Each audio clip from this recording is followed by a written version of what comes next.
Nerve pain is one of the worst types of pain there is, so it's very tempting to try and search for a quick fix.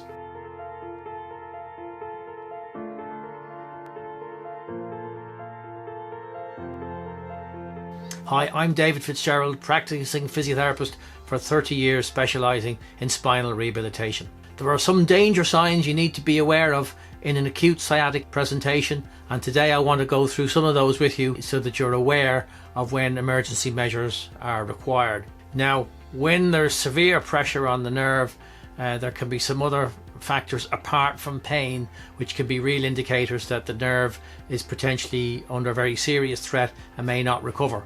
Now, when we say it may not recover, it means that if there's severe pressure on it, the nerve can be permanently damaged, and that can leave it permanently sensitive, so people have persistent pain.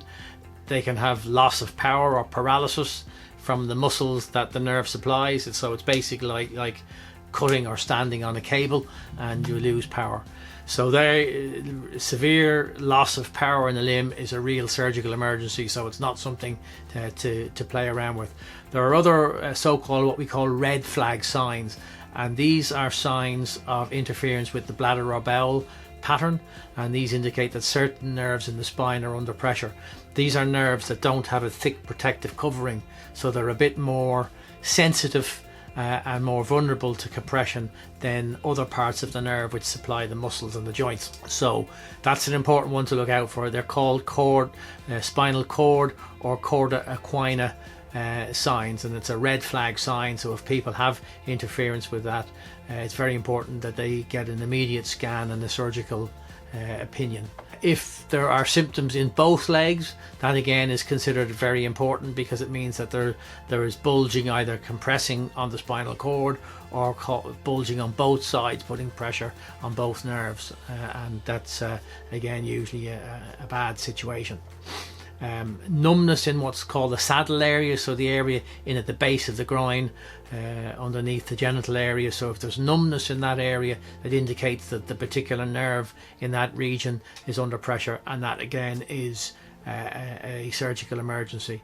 And again, sometimes it's not particularly painful, but very important that we warn patients about this, because any simple sciatica can evolve into this more complex kind of presentation, and that's one that involves a surgical intervention. So those features that I mentioned, they represent the 10% of back pain patients where surgical decompression is required. But it's important that you know that, so you can evaluate the symptoms that you're getting if you're trying to assess yourself. It should go without saying that manipulative thrust procedures, trying to force a corrective posture in someone who has such severe presentation, is really contraindicated.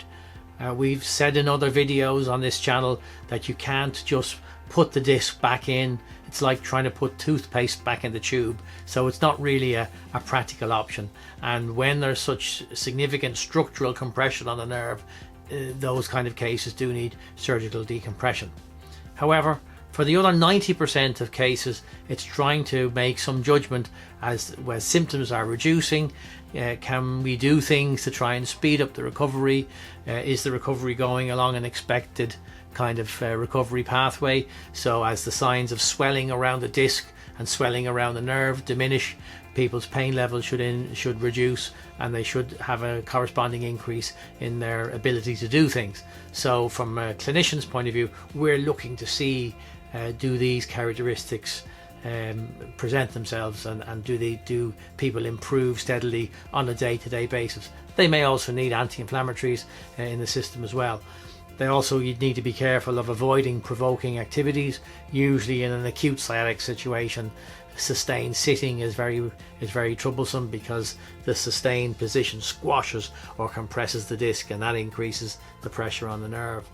The other movement that usually is provocative is bending forwards, because when we bend, we can compress the front of the disc, but we stretch out and cause a pressure on the back of the disc, and if there's been some damage to that area, usually bending puts it under too much pressure.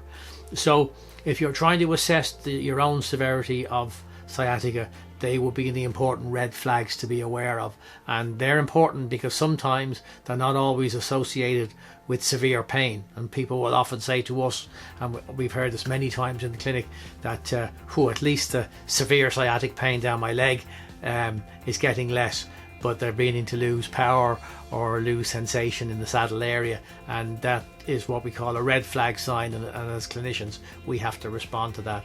So any clinician who's treating people with acute sciatica needs to be aware of these things.